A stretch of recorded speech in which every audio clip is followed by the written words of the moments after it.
Hello everybody, Craig the Natural Medic, doing a little run on Ski Cooper outside of Leadville, Colorado. Hope you will enjoy seeing this. We're gonna head out this way. Let's check it out. Hopefully the wind is not too bad. Beautiful view, guys. I hope everybody's enjoying this. How about a thumbs up? It's an experiment. Right now I'm skiing with no poles. I tried to have some cool music. Ooh, pretty good.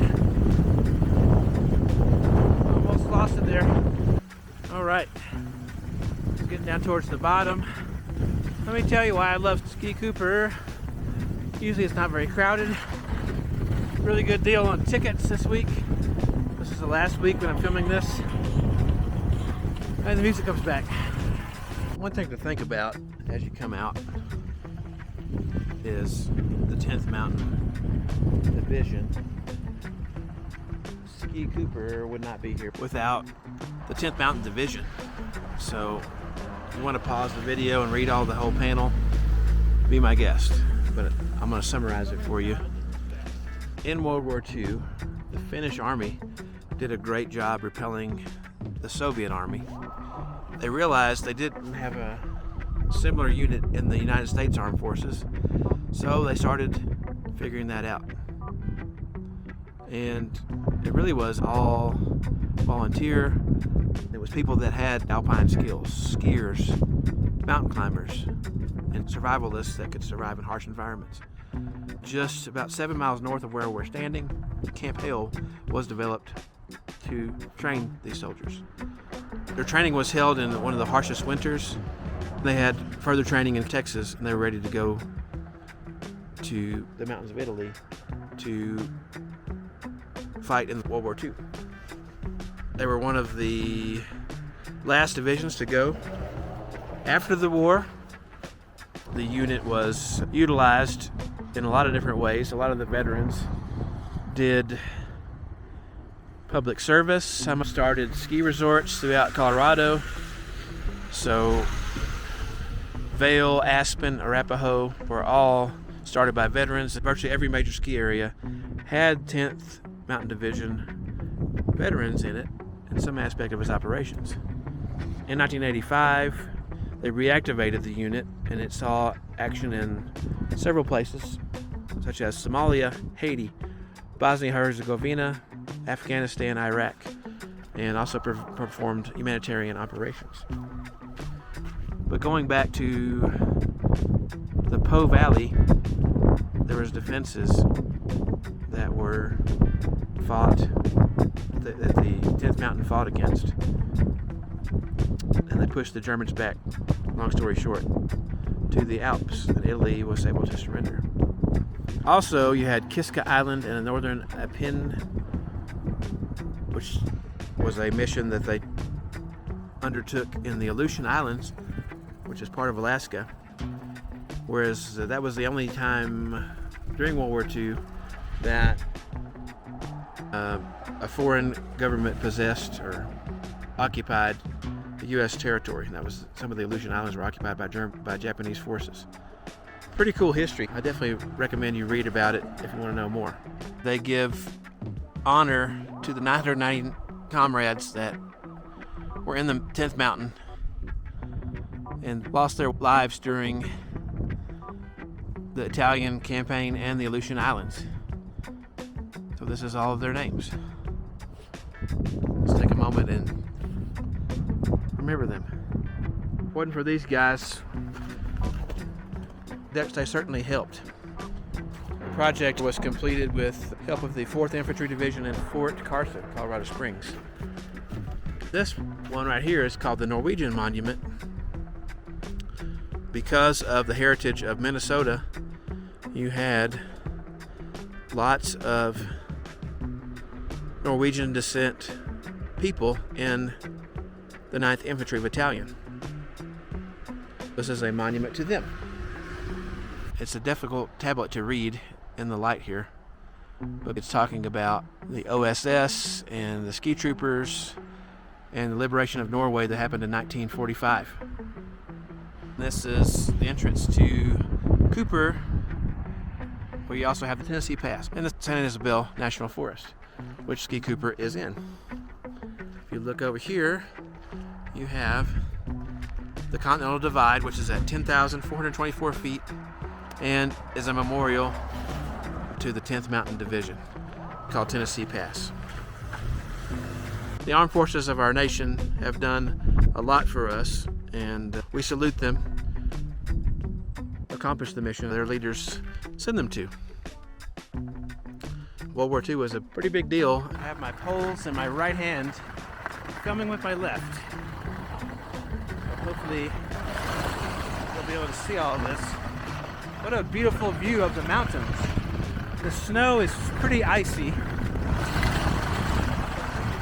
which I kind of like. It's definitely a lot easier to ski on. I did unfortunately fall coming off of a lift. I was riding with a 79-year-old gentleman from Wyoming. I think our skis got caught up a tiny bit and I fell on my right hip. I feel okay, but I probably will feel that one in the morning. I'm just taking it easy because it's my first run of the day. I typically use my poles to balance. I have them in one hand because I cannot balance very well holding both of them. It's getting a little softer toward the bottom here. Those top parts of this run were a little hard, especially when I fell. While it's nice to go fast, I prefer to be in control. But, in my humble opinion, you'd be hard pressed to find a better value Ski Cooper. One of the few in Colorado that's not run by a large corporate entity. So that's pretty freaking cool. Haven't been in many years, but I'm really enjoying my time here, the last cusp of the ski season for spring. So there'll be more to come. Stay tuned. I always recommend that you put your lift bar down. They do want you to do it here at Ski Cooper. If you fall out of these lifts, you're going to be in a world of hurt, and you could die. With that in mind, it's pretty cool riding these lifts. I've been to Ski Cooper probably, this is my 7th or 8th time, my first in several years. The last time I was here was either 21 or 22. Cool thing about being here at Ski Cooper is it's affordable. It's never seems to be super busy, at least the times I've been here. During the week, I can speak for it on the weekends. If you have any questions or comments about this place, leave them below. Thanks. Let's talk about equipment that you need. Obviously, you need a helmet to protect your noggin. I have never worn a helmet until this ski season. Shame on me, but I found one really cheap at a thrift store in Tucson when I was in Tucson recently. Additionally, it came with some goggles, which you can just use regular sunglasses if you want. I was very lucky to pick up a pair of boots. These are Rossignol, I'm probably mispronouncing them. I got them at a secondhand / thrift shop in Durango. Dropped about 100 on them, it's probably too much. And recently on the way up here to Leadville, I obtained some Salomon boots, which I'll have to readjust my bindings, for 25 bucks. I've got a neck gaiter here that I got on clearance at REI. This outer shell jacket is a cheapie from Temu. You definitely want a shell on your outside. I have a soft shell jacket that I got several years ago, but pretty much any warm stuff will do. Just dress to your comfort level and realize you might get warm throughout the day.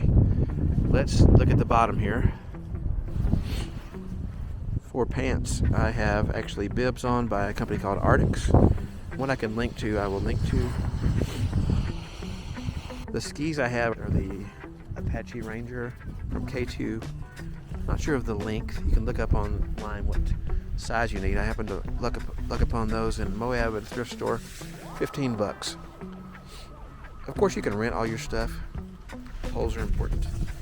These poles I got from the same guy I got the boots from. They are Kerma Inferno poles, and they are pretty nice, especially for $10. That pretty much covers all of the gear that you need. So let me know if you have questions. I would certainly recommend renting and making sure you're going to like it before you invest a lot of money in ski gear. Apparel can be rented. Certainly gear, the skis, the boots, and the poles can be rented. Any ski town probably has a ski rental shop. I live in Farmington, even though it's not a ski town. It's close to ski towns. I believe we have a ski rental place in Farmington. And sometimes you can find bargains there. They might be selling some of their old gear. You can pick it up at a really low price. If I incorporate my other boots, I don't have to adjust the bindings to fit these skis. So if I count those, I've got less than $100. Actually, I have less than $50 invested in ski gear as far as the actual equipment to ski with. If you count these boots that I'm wearing, which the skis are already adjusted for, then I'm in over 100, but really not much over 100. And if you're going to go skiing every year, live close to a ski area, then that's a great investment, in my opinion. But definitely rent first, try the sport out, and then buy later. Oh, and I will make this disclaimer. Probably when this video comes out, which may be a couple of weeks before it comes out, ski season is going to be over, but bookmark this one, send it to your friends, etc., so that you're prepared for next season. Okay, thanks. If you liked the video, make sure to give it a thumbs up. And think about subscribing for future adventures of the Natural Medic. Thank you.